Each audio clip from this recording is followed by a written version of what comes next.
The only way you're going to have the kind of character that is going to be able to give you structural integrity and sustain you when the storm comes is if you have a firm foundation and you know who your father is. I'm talking about the God of Abraham, Isaac, and Jacob and them boys. I'm talking about Ruth and Esther and Rahab, that you've come to know what his character is and what his voice sounds like and what he would say and what he would not say. And the reason why you need to know that is because you have an enemy. Listen to me. The enemy does not come to you with a red jumpsuit and a pitchfork on and say, hey, it's me. The scriptures say he disguises himself like an angel of light, which means he is doing his best to play you for the fool.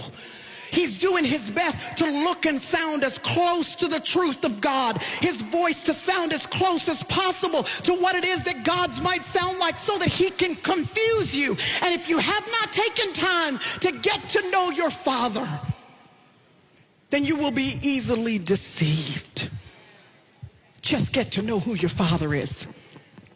When babies are small, you might go to a pediatrician, and I remember being told that I needed to be careful about my habit of taking my children when they weren't yet walking and just bouncing them playfully on their legs. I remember my pediatrician saying to me, be careful about that, because oftentimes if you put too much weight on their legs too soon, because their bones are still malleable and their spine is really still forming, that if you put too much weight on them too soon, there can be just a slight distortion that you cannot see when they're little, but when they get older, there'll be a slight out of alignment in their hips. There'll be a slight distortion, a slight limp when they walk that you could not see when they were little.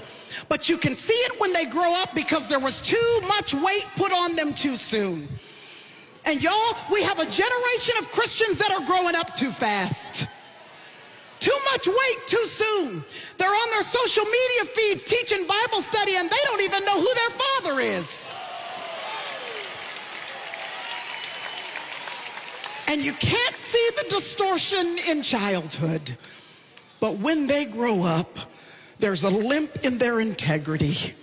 There's a limp in their character.